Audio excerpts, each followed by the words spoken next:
Hi friends, this is Suma.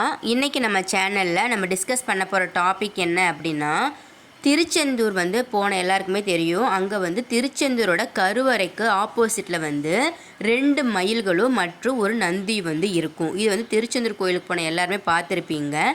அந்த 2 மயில்கள் மற்றும் நந்தி இருப்பதற்கான காரணம் என்ன அப்படின்னு தெரியுமா? அதுதான் இனி நம்ம டாபிக் ஃப்ரெண்ட்ஸ். ஸோ வாங்க நம்ம டைரெக்டாக டாபிக்குள்ளே போயிடலாம். ஃபஸ்ட்டு நம்ம எல்லாருக்குமே தெரிஞ்சது முருகப்பெருமானுக்கு மயில் அப்படின்னாலே அவர் சூரபத்மனை வதம் செஞ்சதுக்கப்புறமா சூரபத்மனோட ஒரு பகுதி தான் மயிலாக இருக்குது. அதை தான் நம்ம அவர் வாகனமாக வச்சிட்ருக்காரு அப்படின்னு நம்ம நினச்சிட்ருப்போம்.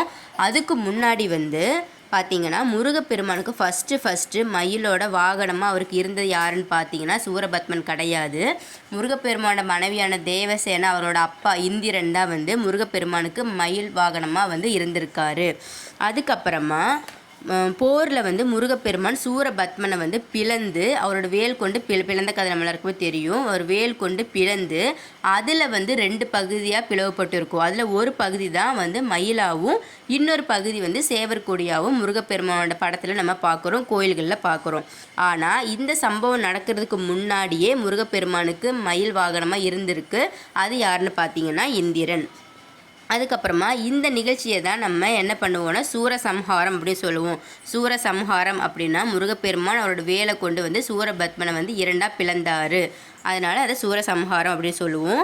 இந்த நிகழ்ச்சி நடந்ததுக்கு அப்புறமா ஏற்கனவே முருகப்பெருமானுக்கு மயிலாக இருந்த இந்திரன் ஒரு மயில், அது போக இந்த சம்பவத்துக்கு அப்புறமா சூரசம்ஹாரம் நடந்ததுக்கப்புறமா சூரபத்மன் இன்னொரு மயிலாக இருந்திருக்காரு. ஸோ அந்த மயிலும் சேர்ந்து திருச்செந்தூரில் 2 மயில்களாக நின்றன அப்படின்னு சொல்லி புராணங்களில் குறிப்பிட்டிருக்காங்க. ஸோ இதுதான் 2 மயில்கள் திருச்செந்தூரில் இருக்கிறதுக்கான சம்பவம். இன்னொன்று பார்த்தீங்கன்னா, இந்த சூரசம்ஹாரம் நிகழ்வு நடப்பதற்கு முன்பு வரை முருகப்பெருமானுக்கு மயிலாக இருந்தது இந்திர பகவான் மட்டும்தான். அது சூரசம்ஹாரம் நடந்ததுக்கு அப்புறமா தான் இப்போ நம்ம மயில் வாகனமாக பார்த்துட்டு இருக்கிறது சூரபத்மன்.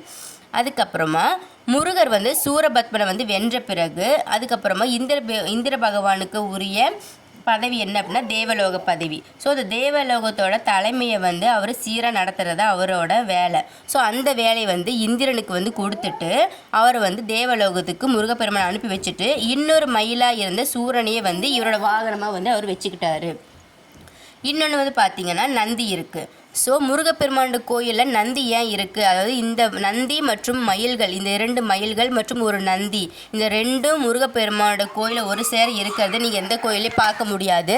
திருச்செந்தூரில் மட்டும்தான் இந்த கான்செப்ட் இருக்கும். அதுக்கான கான்செப்ட் என்ன நம்ம ஃபஸ்ட்டு சொல்லிட்டேன். அடுத்து நந்தி ஏன் இருக்குது அப்படின்னா, முருகப்பெருமான் போரெல்லாம் முடிஞ்சதுக்கப்புறமா அவருடைய அப்பாவான சிவனை பஞ்சலிங்கங்களாக திருச்செந்தூர் கோயிலை வடிவமைச்சு அவருக்கு பூஜை செஞ்சார்.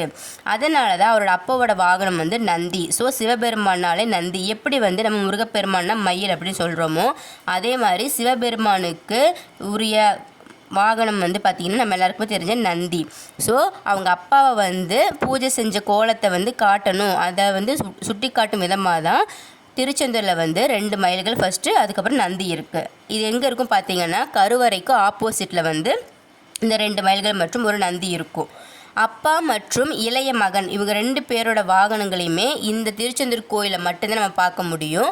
ஸோ இது வேறு எந்த கோயிலும் பார்க்க முடியாது. இப்போ ஒவ்வொரு கோயிலில் போய் பார்த்தீங்க அப்படின்னா ஒவ்வொரு விதமான கான்செப்ட் இருக்கும். அது எல்லாமே அந்த நிகழ்ச்சி நடந்ததற்கு உண்டான சான்றை வருங்காலத்தில் எல்லாருமே தெரிஞ்சுக்கணும் அப்படிங்கிறதுக்காக தான் வடிவமைச்சிருக்காங்க. ஸோ திருச்செந்தூர் போனவங்க யாருக்காவது அங்கே 2 மயில்கள் மற்றும் நந்தி இருக்கிறதுக்கான கதை யாருக்காவது தெரியலை, அது ஏன் அப்படி இருக்குது அப்படின்னு யாருக்காவது நீங்கள் ஷேர் பண்ணணும் அப்படின்னு நினச்சிங்கன்னா இந்த யூஸ்ஃபுல்லான இன்ஃபர்மேஷனை நீங்கள் ஷேர் பண்ணுங்கள் ஃப்ரெண்ட்ஸ். என் வீடியோ உங்களுக்கு பிடிச்சிருந்துச்சு அப்படின்னா சப்ஸ்கிரைப் பண்ணுங்கள், லைக் பண்ணுங்கள். இதே மாதிரி ஒரு யூஸ்ஃபுல்லான இன்ஃபர்மேஷனோட நான் உங்களை நெக்ஸ்ட் வீடியோவில் மீட் பண்ணுறேன் ஃப்ரெண்ட்ஸ். பாய் பாய், தேங்க்யூ.